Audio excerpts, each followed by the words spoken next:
বর্তমানে ride sharing app ব্যবহার করেন না এমন মানুষ খুঁজে পাওয়া কিন্তু দুষ্কর। ধরেন আপনি সকালবেলা অফিসে যাচ্ছেন, আপনি হয়তো বা গাড়িটা ব্যবহার করতে পারছেন না, ট্রাফিক জ্যাম প্রচণ্ড পরিমাণে, তাড়াতাড়ি পৌঁছাতে হবে, আপনি চট করে একটা বাইক রাইড শেয়ারিং অ্যাপ ব্যবহার করতে পারেন এবং সেটা আমরা হরহামেশাই করছি। এই যে বিষয়টা যে প্রযুক্তি কীভাবে আমাদের জীবনটাকে সহজ থেকে সহজতর করে দিচ্ছে এবং সেই সঙ্গে গতিশীল করছে। ঢাকার মতন ব্যস্ত শহরে রাইড শেয়ারিং অ্যাপ খুব গুরুত্বপূর্ণ হয়ে উঠেছে।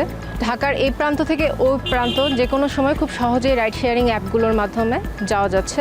এতে করে আরও যে সুবিধাটা হয়েছে সেটা হচ্ছে যে আমাদের দারিদ্র্যটা কিছুটা কমেছে। শুধু যে আমাদের সময় বাঁচছে তা না, একটা শ্রেণী যারা আগে বেকারত্বে ভুগছিলেন তারা বর্তমানে এই রাইড শেয়ারিং অ্যাপে রাইডার হিসেবে চাকরি পাচ্ছে। প্রথম দিকে এটা মিলেনিয়াল এবং জেনজিদের কাছেই খুব জনপ্রিয় ছিল, কিন্তু দিন দিন এখন বয়স্ক যারা রয়েছেন, ওল্ড যারা সিটিজেন রয়েছেন, ধীরে ধীরে এটার ব্যবহার ওনাদের বাড়ছে। এতে করে আমাদের অফিস, যাতায়াত, স্কুল, কলেজ এই জায়গাগুলো পৌঁছে যাওয়া অল্প সময়ের মধ্যে আগের তুলনায় সহজ হচ্ছে। এই অ্যাপগুলোর মাধ্যমে আমাদের লাইফ আরও ইজি হয়েছে। আগে যে সমস্যাটা আমাদের ছিল, সম্পূর্ণ পাবলিক ট্রান্সপোর্টের উপর আমরা ডিপেন্ডেন্ট ছিলাম, রাইড শেয়ারিং অ্যাপের মাধ্যমে সেটা একটু লাঘব হয়েছে।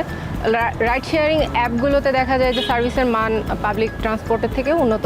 স্পেশালি উইমেন যারা আছেন, কর্মজীবী নারীর যারা আছেন এবং স্টুডেন্ট যারা আছেন, যেমন ভার্সিটি গোয়িং স্টুডেন্ট, ওনাদের জন্য লাইফটা আরেকটু বেশি কমফোর্টেবল হয়েছে পাবলিক বাসের তুলনায়। রাইড শেয়ারিং অ্যাপগুলোতে রাইডার হলে যে সুবিধাটা, যে আপনাকে কন্টিনিউয়াস জবে একটা 9 to 5 কাজটা করতে হচ্ছে না। এতে যারা গ্রাম থেকে মফস্বল শহর থেকে এসে ঢাকায় পড়াশোনা করছেন, ওই ছাত্ররা যারা রয়েছেন তারাও এই রাইড শেয়ারিং অ্যাপে রাইডারের মাধ্যমে নিজেদের যে দারিদ্রতাটা বা ডে টু ডে এক্সপেন্সটা বা মাসের যে খরচটা তারা সেখান থেকে তুলতে পারছেন।